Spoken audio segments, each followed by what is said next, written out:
আজকের জুমায় কালিমা এর বাক্য কালিমা লা ইলাহা ইল্লাল্লাহ এর অর্থ ও শর্ত সমূহ নিয়ে সংক্ষিপ্ত আলোচনা হবে ইনশাআল্লাহ। আজকের আলোচনা লা ইলাহা ইল্লাল্লাহ এর অর্থ ও এর শর্ত সমূহ। আমরা জানি একজন ব্যক্তিকে ঈমান আনতে হলে এই বাক্যটিকে পাঠ করতে হয়, অথচ এই বাক্যের অর্থ ও শর্ত এগুলো সম্পর্কে আমরা অনেকেই অবহিত নই। আসুন আমরা আজকের এই বিষয় থেকে জ্ঞান অর্জন করি এবং এই বিষয়কে ধারণ করে পৃথিবীতে চলার চেষ্টা করি ইনশাআল্লাহ। খেয়াল রাখতে হবে, আল্লাহ রাব্বুল আলামিন মানব জাতিকে ইবাদতের জন্য যে সৃষ্টি করেছেন, সেই ইবাদতে প্রবেশ করতে হলে ঈমানের প্রয়োজন হয়।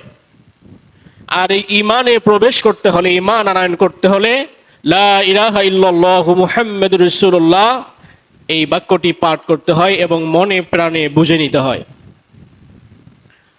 আমরা শুধু লা ইলাহা ইল্লাল্লাহ এটাকে নিছক যদি কোনো মনে করে থাকি বাক্য, তাহলে অবশ্যই ভুল হবে, কারণ এই বাক্যটি দ্বারা একটি গভীর অর্থ প্রকাশ করে। আরবি ব্যাকরণ অনুযায়ী লা ইলাহা ইল্লাল্লাহ আল্লাহ ব্যতীত কোনো ইলা নেই, এর মাঝে সত্য কথাটি গোপন থাকে, যার কারণে প্রকৃত অর্থ দাঁড়ায় লা ইলাহা বিহাক্কিন ইল্লাল্লাহ, আল্লাহ ব্যতীত সত্য ইবাদতের উপযুক্ত আর কোনো ইলাহ এই জমিনে আসমানের নিচে আর নেই। অর্থাৎ আসমান জমিন সব জায়গা মিলে আল্লাহ ব্যতীত অদ্বিতীয় ইবাদতের উপযুক্ত আর কোনো ইলাহ নেই, প্রকৃত অর্থ এটি। সুতরাং আমাদেরকে এটা জেনে ও মেনে নিতে হবে যে অগণিত ভ্রান্ত ইলাহ মাবুদ এই বিশ্বের মধ্যে ছড়িয়ে রয়েছে। এখন কেউ যদি কোনো মূর্তির ইবাদত করে, তাহলে ওই মূর্তিটা হয় তার মাবুদ আর ওই ব্যক্তি হয় তার আব বা গোলাম। কেউ যদি কোনো গাছের পূজা করে, তাহলে ওই গাছটা হয় তার জন্য মাবুদ আর ওই ব্যক্তি হয় গাছের গোলাম বা বান্দা। একটা ব্যক্তি, কোনো ব্যক্তি যদি কবরের পূজা করে, তাহলে ওই কবর হয় ওই ব্যক্তির মাবুদ আর ওই ব্যক্তি হয় কবরের বান্দা। সুতরাং আল্লাহ রাব্বুল আলামিন এই বাতিল ইলাগুলোকে বাতিল বলে ঘোষণা দিয়েই কোরআনুল কারীমে ইরশাদ করছেন, সূরাতুল হজ 26 নং আয়াতে আল্লাহ তাআলা ইরশাদ করছেন, যালিকা বিআন্নাল্লাহা হুয়াল হক।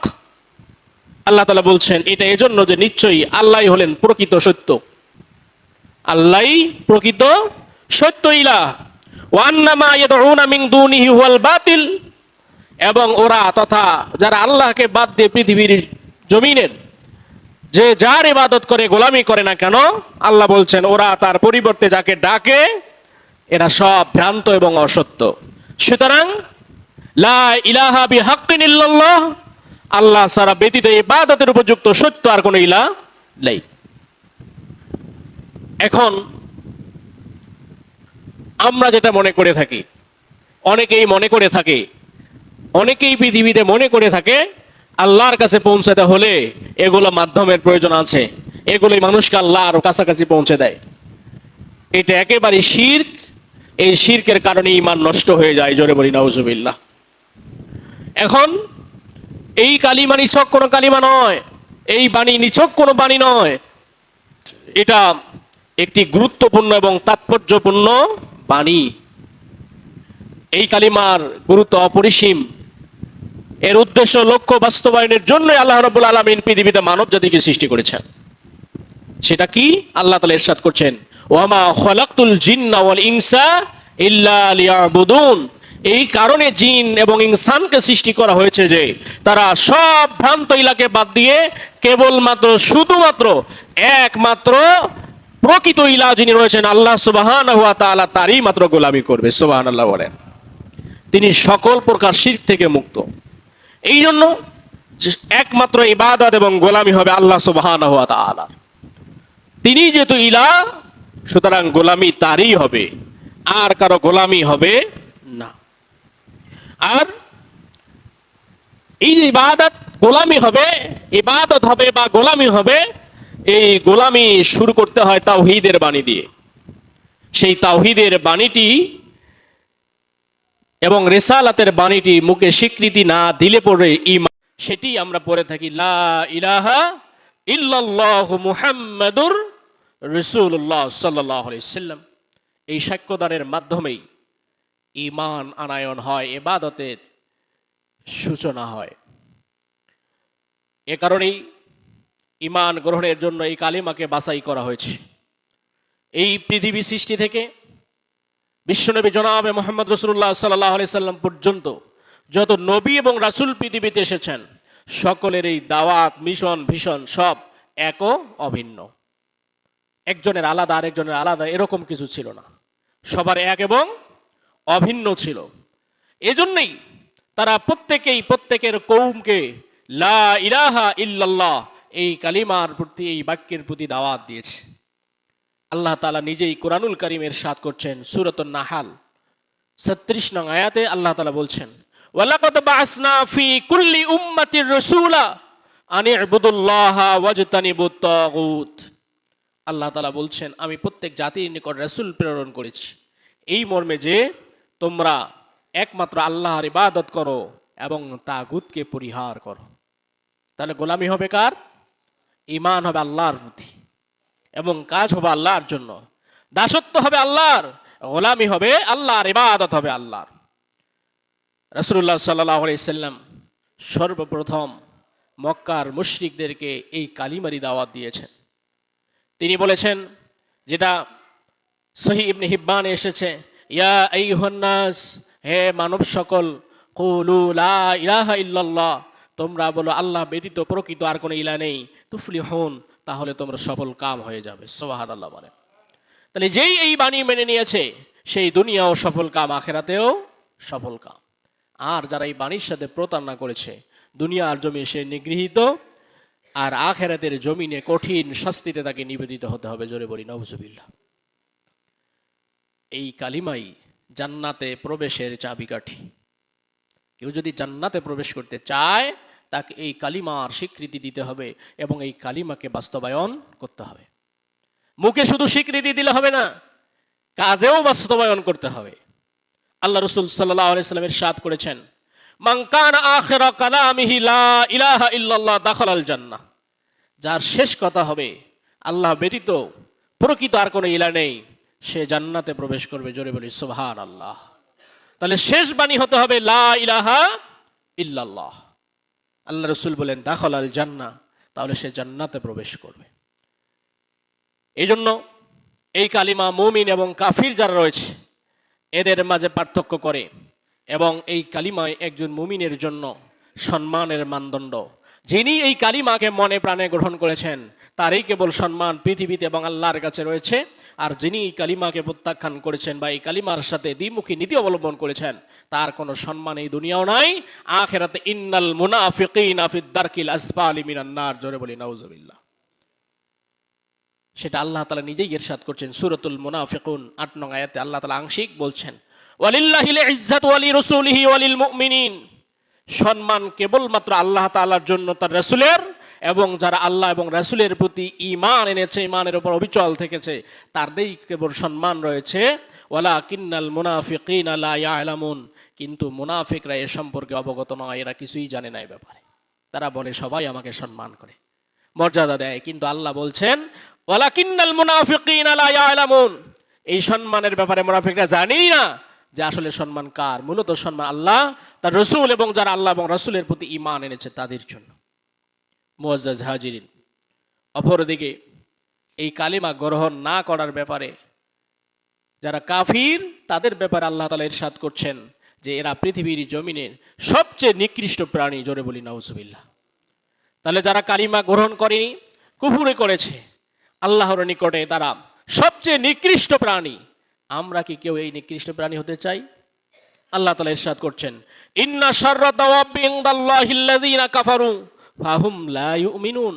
আল্লাহ তাআলা বলছেন নিশ্চয়ই যারা কুফরি করেছে, আল্লাহর প্রতি ঈমান আনেনি, আল্লাহর নিকটে তারাই সবচেয়ে নিকৃষ্ট। তাহলে আল্লাহর বক্তব্য হলো যারা আল্লাহর প্রতি ঈমান আনেনি, কুফরি করেছে, এরাই আল্লাহর কাছে সবচেয়ে নিকৃষ্ট।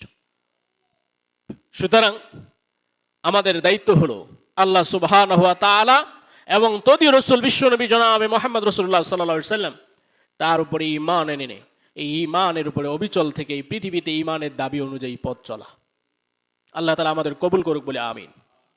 এই কালিমার গুরুত্ব অনেক বেশি। বিশ্বনবী সাল্লাল্লাহু আলাইহি সাল্লাম বলেন, মূসা আলাইহিস সালাম আল্লাহ তাআলাকে একবার বললেন, হে আল্লাহ তাআলা, আমাকে এমন একটি বাক্য শিক্ষা দিন যার মাধ্যমে আমি আপনাকে স্মরণ করব। আল্লাহ তাআলা মূসা আলাইহিস সালামকে, হে মূসা, তুমি বলো লা ইলাহা ইল্লাল্লাহ। হযরত মূসা আলাইহিস সালাম বললেন, ইহা তো আপনার সকল বান্দাই বলে থাকে, মানে এটা কথা তো আপনার সব বান্দাই বলে, আমি তো আলাদা একটা চাইছি। আল্লাহ তাআলা বলেন, হে মূসা, আমি ব্যতীত সাত আসমান ও জমিনে যারা কাজ করে, আল্লাহ তাআলা বলছেন, হে মূসা, আমি ব্যতীত সাত আসমান এবং জমিনের মাঝে যারা কাজ করে, এই এবং সাত আসমান মানে সাত জমিন যদি এক পাল্লায় রাখা হয় আর লা ইলাহা ইল্লাল্লাহকে যদি আলাদা পাল্লায় রাখা হয়, তারপরও লা ইলাহা ইল্লাল্লাহর পাল্লাই ভারী হয়ে যাবে। জোরে বলি সুবহানাল্লাহ। তাহলে এই বাক্যের ওজন এত বেশি, অথচ এই বাক্য দিয়ে আজকে আমাদের সমাজের মানুষরা ভিক্ষা করে। কি করে? এই কালিমার কথা শুনে কুরাইশরা বিশ্বনবীকে তাড়ানোর চেষ্টা করেছিল, মক্কা থেকে মদিনায় পাঠিয়েছে। বিশ্বনবী সাল্লাল্লাহু আলাইহি সাল্লামের উপর অত্যাচার নির্যাতন হয়েছে। এই কালিমা দাওয়াত শুনে যারা বোঝে তারা এখন এই কালিমার ধারীদেরকে আক্রমণ করে, বিভিন্নভাবে অপর্যস্ত লাঞ্ছিত করার জন্য চেষ্টা চালায়। অথচ এক শ্রেণীর মানুষ এই কালিমা দিয়ে আবার ভিক্ষাও করে এবং মুখে বলে বলে তারাই প্রকৃত ইমানদার, কিন্তু আসলে এই কালিমার ভার যে কত বেশি এরা যদি জানতো তাহলে অবশ্যই এরা বুঝতে পারতো। কিন্তু আসলেই আল্লাহ তাআলা যে বলেছেন মুনাফিকেরা তা জানে না, এটা আসলেই তারা জানে না, শুধু লাফালাফি করে। মুআজ্জাজ হাজিরিন, এই কালিমা লা ইলাহা ইল্লাল্লাহ এর মোটামুটি ভাবে 8টি শর্ত রয়েছে। অথচ আমরা অনেকে মনে করি কালিমা লা ইলাহা ইল্লাল্লাহ মুখে উচ্চারণ করলেই সে মুমিন বলে। আমরা কি কালিমা পড়ি নাই? আমরা কি নামাজ পড়ি না? হয়তো বা মাঝে মাঝে পড়ি না, পড়ি তো। এভাবে উচ্চারণ করে থাকে, বলে থাকে। শুধু 2 ঈদ, রমাদানুল মুবারকের মাঝে মাঝে 2-1টা তারাবি, জুমার নামাজ আসলে আসলাম, না আসলে নাই, আর সব কাজ হালাল, যেভাবেই হোক আমাকে উপার্জন করতেই হবে। কিন্তু এই কালিমার দাবি সেটা নয়। এই জন্য মুখে মুখে উচ্চারণ করলেই মুমিন হওয়া যায় না। এটা ঈমানের আসল পরিচয়। আল্লাহ এবং তার রাসূলের সাথে ও সুন্নাহর সাথে কোনো সম্পর্ক না থাকলে, কিংবা ইসলাম বিরোধী কার্যকলাপ করে, হারাম ভক্ষণ করে, হারাম হালালকে তোয়াক্কা না করে মুমিন হওয়া যাবে না। সুতরাং মুমিন হতে হলে অবশ্যই ঈমানের এই বাক্যকে মনে প্রাণে ধারণ করে এর উপরে অবিচল থাকতে হবে। যদি এর বাইরে কোনো কিছুকে তোয়াক্কা না করে সে চলে, কালিমার উপরে না চলে, তাহলে ঈমানের গণ্ডি থেকে সে বের হয়ে যাবে। মুআজ্জাজ হাজিরিন, কোন ব্যক্তি ঈমান আনার পর যদি আল্লাহ তাআলার নির্দেশের এবং বিশ্বনবী প্রদর্শিত কোনো দ্বীনের বাইরে কোনো কাজ করে, সে যে ঈমান থেকে বের হয়ে যায়, এই কথাটা আল্লাহ তাআলা স্বয়ং বলছেন সূরাতুন নিসা 137 নং আয়াতে। আল্লাহ তাআলা বলছেন, ইন্নাল্লাযীনা আমানু সুম্মা কাফারু সুম্মা আমানু সুম্মা কাফারু সুম্মা ইজদাদু কুফরা লাম ইয়াকুনিল্লাহু লিয়াগফিরা লাহুম ওয়ালা লিয়াহদিয়াহুম সাবিলা। আল্লাহ তাআলা বলছেন, নিশ্চয়ই যারা ঈমান আনলো অতঃপর কুফরি করলো, আবার ঈমান আনলো, আবার কুফরি করলো, কুফরিকেই প্রাধান্য দিল, আল্লাহ রাব্বুল আলামিন তাকে কখনো ক্ষমা করবেন না, তাকে সৎপথে পরিচালিতও করবেন না। জোরে বলি নাউজুবিল্লাহ। আল্লাহ রাসূল সাল্লাল্লাহু আলাইহি সাল্লাম বলেন, ইন্না বাইনা ইয়াদাই সাআ ফিতানান কাআন্নাহা কদিয়াল লাইলিল মুসলিমি ইউসবিহু রাজুলু ফিমা মুমিনা। এই আলোচনাটি এর আগে আমি করেছিলাম, এই হাদিসটি এসেছিল। নিশ্চয়ই আল্লাহ নবী বলেন, কিয়ামতের পূর্বে ঘন কালো কালো এমন ফিতনার আশঙ্কা হবে, ফিতনা ফাসাদ সৃষ্টি হবে। কোন ব্যক্তি এমন সময় ব্যক্তি সকালবেলা ঈমান আনবে, সন্ধ্যাবেলা সে কাফির হয়ে যাবে। সুম্মা ইউমসি কাফিরা ওয়া ইউমসি মুমিনান সুম্মা ইউসবিহু কাফিরা। সন্ধ্যা ঈমানদার হবে, আবার সকালে কাফের হয়ে যাবে। আল্লাহর নবী বলেন, ইয়াবিউ আকওয়ামুন খালাকাহুম বিআরাদি মিনাদ দুনিয়া। এই সময় একদল লোক দুনিয়ার স্বার্থের জন্য, সম্মানের জন্য দুনিয়ার মানুষের ভালোবাসা ঈমানকে বিক্রি করে দিবে। জোরে বলি নাউজুবিল্লাহ। এই জন্য এই ঈমানের গুরুত্বকে বুঝতে হবে আমাদের, এবং এর উপরেই চলার চেষ্টা করতে হবে, খেয়াল রাখতে হবে। কিছু কাজকর্ম আছে যা করলেই একজন ব্যক্তি ইমানের উপরে থাকে না, ইমান থেকে বের হয়ে যায়।